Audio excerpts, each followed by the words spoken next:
আপনি যদি কোনো Xiaomi ফোন কিনতে গিয়ে থাকেন তাহলে অবশ্যই খেয়াল করেছেন সেগুলোর অনেকগুলো ভ্যারিয়েন্ট থাকে।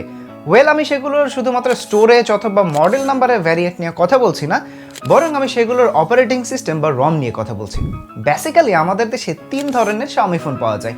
একটা হচ্ছে চাইনিজ রমের ভ্যারিয়েন্ট, একটা হচ্ছে ইন্ডিয়ান রমের ভ্যারিয়েন্ট এবং একটা হচ্ছে গ্লোবাল ভ্যারিয়েন্ট। সো এগুলোর মধ্যে আসলে পার্থক্যটা কোথায়? বেসিক্যালি এগুলোর মধ্যে সব ধরনের হার্ডওয়্যারগুলো মোটামুটিভাবে সেম থাকে। চায়না ভ্যারিয়েন্ট, গ্লোবাল ভ্যারিয়েন্ট এবং ইন্ডিয়ান ভ্যারিয়েন্ট সবগুলোতে সেম হার্ডওয়্যার ব্যবহার করা হয়, শুধুমাত্র পার্থক্যটা থাকে এগুলোর রমের ভ্যারিয়েন্টে বা সফটওয়্যারের ভ্যারিয়েন্টে। For example Redmi Note 8 Pro এর China, global and Indian variant রয়েছে। এগুলোর মধ্যে ইন্ডিয়ান অ্যান্ড গ্লোবাল রমের মধ্যে কিছুটা ব্লটওয়্যার ইস্যু ছাড়া তেমন কোনো পার্থক্য নেই, but the biggest difference is in China ROM. Generally Google play services যেমন ইউটিউব অ্যান্ড প্লে স্টোর না থাকার মতো বড় বড় সমস্যাগুলো ওই সকল চায়না ডিভাইসগুলোতে থাকে। আবার কোনো রকমভাবে প্লে স্টোর যদি ইনস্টল করাও যায় তারপরেও দেখা যায় জিপিএস অথবা বিকাশের মতো অ্যাপ ঠিকঠাকভাবে চলে না। সো এই সমস্যাগুলো থেকে মুক্তি পাওয়ার একটা মাত্র উপায় হচ্ছে আপনার চায়না রমের ভ্যারিয়েন্টের স্মার্টফোনটাতে জাস্ট গ্লোবাল রম ফ্ল্যাশ করে নেওয়া অথবা গ্লোবাল রমটাকে ইনস্টল করে নেওয়া। সেটা কিভাবে করবেন আজকের ভিডিওতে আমি সেটাই দেখাবো। প্রথমে ধন্যবাদ জানাতে চাই কিংস গ্যাজেট ওয়ার্ল্ডকে ভিডিওটা স্পন্সর করার জন্য। তাদের কাছে যে কোনো ধরনের স্মার্টফোন, অ্যাক্সেসরিজ অথবা গেজেট পেয়ে যাবেন খুবই কম দামে। বিভিন্ন ধরনের স্মার্টফোন ছাড়াও লেটেস্ট সব ধরনের গেজেট, ইয়ারফোন, হেডফোন সহ সব কিছুই পেয়ে যাবেন তাদের কাছে। তাদের সাথে যোগাযোগ করতে পারেন ফেসবুক গ্রুপের মাধ্যমে অথবা ফোন নাম্বারের মাধ্যমে। আমি তাদের সাথে যোগাযোগের সকল ঠিকানা ডিসক্রিপশন বক্সে দিয়ে দিচ্ছি।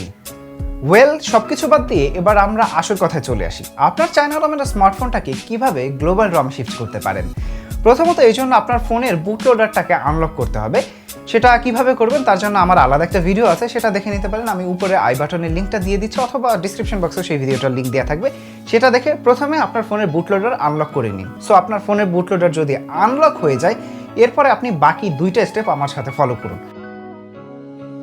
প্রথমত ডিসক্রিপশন বক্সে আরও কিছু লিঙ্ক দেওয়া আছে, সেখান থেকে আপনাকে Xiaomi ফ্ল্যাশ টুল এবং আপনার ফোনের যেই গ্লোবাল রমটা সেটা আপনাকে ডাউনলোড করে নিতে হবে। আমি দুটোর লিঙ্কই ডিসক্রিপশন বক্সে দিয়ে দিচ্ছি। সো আপনার যদি এই দুটোর জিনিস ডাউনলোড করা হয়ে যায় তাহলে আমার সাথে কন্টিনিউ করুন।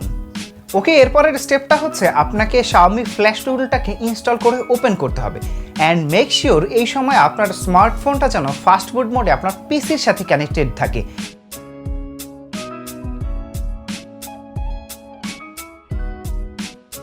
অ্যান্ড তাহলে আপনার কাজ প্রায় শেষ। অ্যান্ড লাস্টলি আপনাকে আরও একটা স্টেপ ফলো করতে হবে, সেটা হচ্ছে যেই ফাস্টবুট রমটা ডাউনলোড করেছেন সেটা এক্সট্র্যাক্ট করে নিন। এক্সট্র্যাক্ট করে নেওয়ার পরে Xiaomi ফ্ল্যাশ টুল থেকে সিলেক্ট অপশন থেকে সেই এক্সট্র্যাক্ট করা ফাইলটা সিলেক্ট করে দিন। লাস্টলি আপনার ডিভাইসটা স্মার্টফোনের সাথে কানেক্টেড হয়েছে কিনা সেটা জানার জন্য অবশ্যই রিফ্রেশ বাটনে একবার ক্লিক করে নিন। এ সময় খেয়াল রাখবেন যাতে ক্লিন অল সিলেক্টেড থাকে। সবশেষে ফ্ল্যাশ বাটনে ক্লিক করে নিলেই আপনার চাইনিজ রমের ফোনটাকে গ্লোবাল রমে ট্রান্সফার হয়ে যাবে। এজন্য হয়তো আপনার প্রায় 20 থেকে 30 মিনিট অথবা আরও বেশি সময় লাগতে পারে। So lastly here is a note. এই স্টেপসগুলো যদি আপনি ফলো করেন তাহলে আপনি আপনার স্মার্টফোনে ভবিষ্যতের সব ধরনের আপডেটই পেয়ে যাবেন। আর আপনাদের যদি এরপরেও কোনো কোয়েরি থাকে তাহলে অবশ্যই কমেন্ট সেকশনে জানিয়ে দিন। আপনাদের ভিডিওটা কেমন লাগলো সেটাও আমাদেরকে কমেন্ট সেকশনে জানিয়ে দিন এবং অবশ্যই চ্যানেলটাতে সাবস্ক্রাইব করে ভিডিওটাতে লাইক দিয়ে আমাদের সাথে থাকুন। আজকের মতো এখানে বিদায় নিচ্ছি। টাটা, বাই বাই, দেখা হবে পরে কোনো ভিডিও।